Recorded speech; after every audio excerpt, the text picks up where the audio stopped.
Halo teman-teman semua, lama tidak berjumpa. Kembali lagi bersama saya Yosa di KBY Komentar Bang Yos. Pada hari ini tanggal 22 Agustus saya akan membahas tentang the one and only Chelsea. Pada kesempatan kali ini kita akan membahas Chelsea dengan skuad dan juga dengan pelatih terbaru Xabi Alonso, bagaimana akan mengarungi kompetisi terutama di English Premier League musim 2026-2027. Oke, pertama saya akan bahas tentang pelatih ya. Di sini Xabi akan dibantu oleh 8 orang, jadi total 9 orang yang akan bekerja dengan Xabi Alonso sebagai manajer. Dan dari 8 orang ini kita akan familiar dengan Callum McFarlane, yang mana dia tetap dipertahankan oleh manajemen untuk bergabung belajar dengan staf pelatihan Xabi lainnya. Selanjutnya ada Austin McPhee ya. Kalau teman-teman tahu, Austin ini adalah pelatih set piece yang didatangkan dari Aston Villa pada musim ini. Oke, selanjutnya kita akan membahas pemain ya. Chelsea juga sudah merilis nomor punggung yang dipakai oleh para pemain. Ada sedikit pergantian ya. Nomor punggung 2 dipakai oleh Palestra, kemudian 5 dipakai oleh Lacroix, kemudian Joao Pedro yang memakai nomor 9 sekarang. Agak ngeri-ngeri sedap ya Chelsea kalau kita ingat nomor 9 sebelum-sebelumnya, kecuali Tammy Abraham yang menurut saya oke pada saat mengenakan nomor 9. Semoga Joao Pedro tidak kehilangan magisnya. Dari pemain-pemain yang ada di aplikasi di situs resmi Chelsea, web atau aplikasinya, masih ada sekitar 30-an 36 atau 35 pemain. Sepertinya mungkin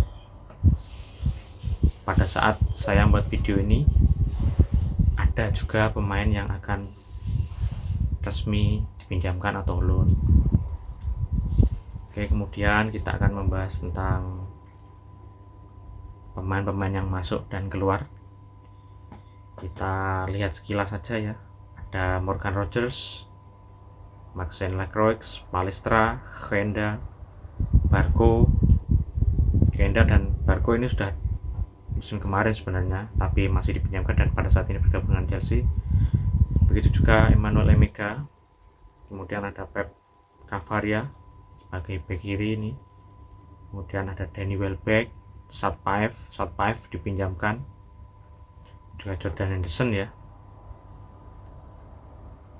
Kemudian yang keluar ada Andre Santos, Cucurella, Chalobah, Satpaev, Garnacho, Philip dipinjamkan. Kemungkinan masih akan ada yang menyusul karena jendela transfer belum selesai. Jadi mari kita tunggu.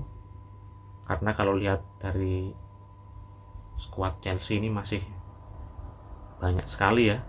Kemudian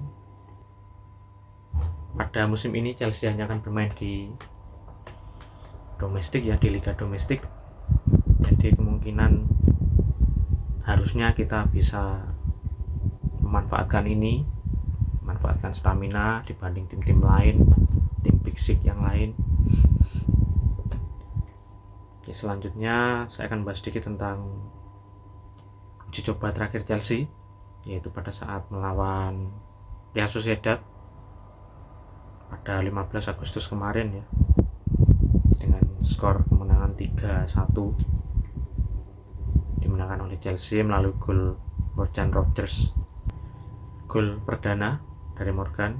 Kemudian ada 2 gol lainnya dicetak oleh Joao Pedro seperti biasa.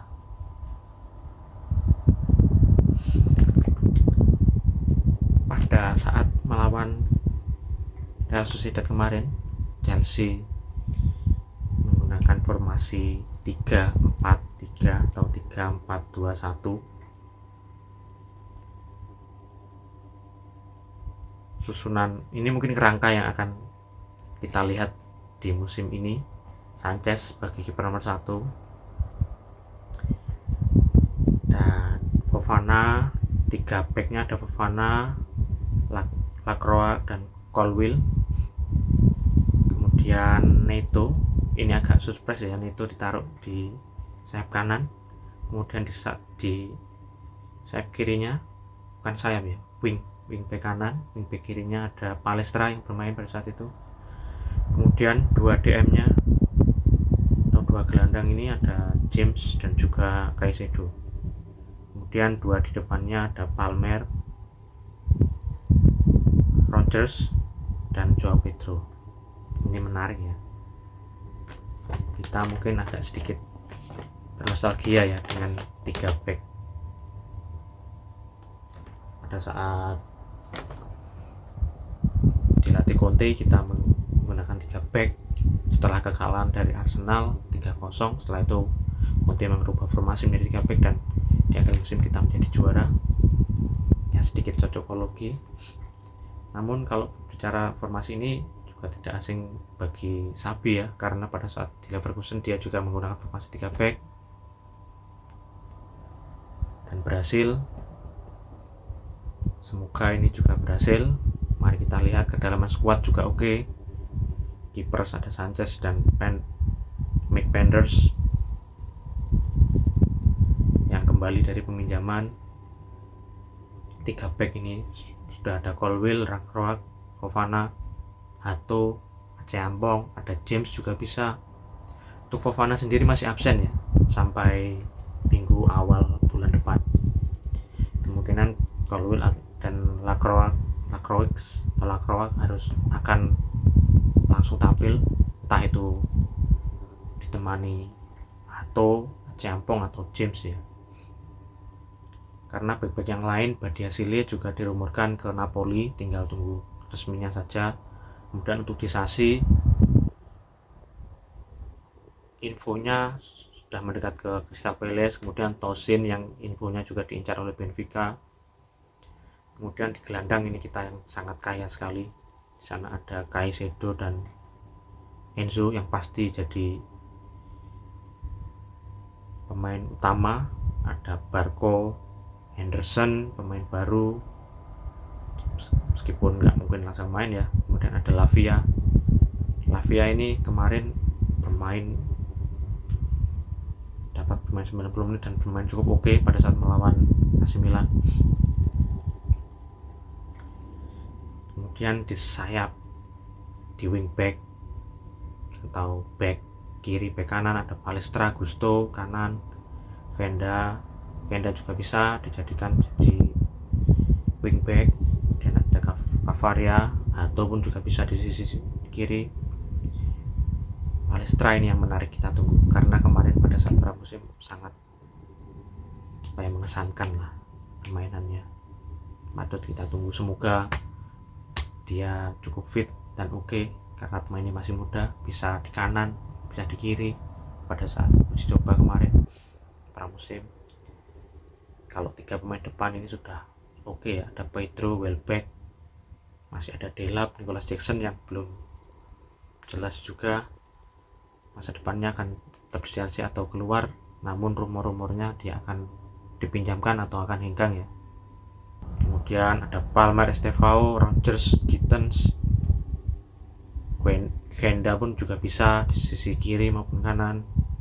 Mudryk yang baru-baru ini katanya mau dipinjam Leeds United, semoga benar. Saya pribadi juga mendukung kalau Mudryk dipinjamkan terlebih dahulu, karena mengingat dia tidak main selama 3 tahun atau 2 tahun, dia perlu mengembalikan level fitness oke, sentuhannya di pertandingan, atmosfernya pada saat bertanding. Dan tantangan selanjutnya yaitu laga pertama Chelsea akan dilakukan pada 24 malam atau 25 Agustus dini hari melawan Fulham. Reuni mantan 2 pelatih Madrid ya, karena Fulham dilatih oleh Arbeloa dan juga Sabi. menarik. Kita tunggu seperti apa kiprah Chelsea di musim mendatang. Kalau dari kedalaman skuad dan juga kita hanya tampil di liga domestik, saya berharap ya, ini harapan, mungkin kita bisa masuk ke 4 besar dulu lah, mengejar tiket Champions League, karena untuk klub, dana maupun branding, karena kita adalah klub besar ya, sudah habitat kita ada di Liga Champions.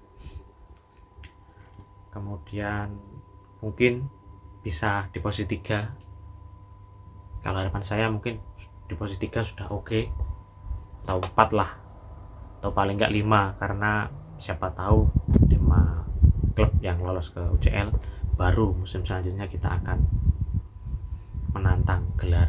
Namun kalau langsung nyetel dan juga menantang gelar seperti zaman Conte dengan formasi 3-4-3-nya, juga malah senang, malah semangat, malah menyenangkan untuk menyaksikan.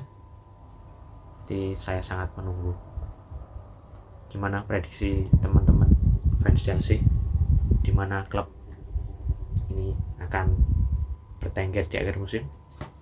Oke, see you. Terima kasih. Like, comment, dan juga dukung terus channel ini. Keep the blue flag flying high.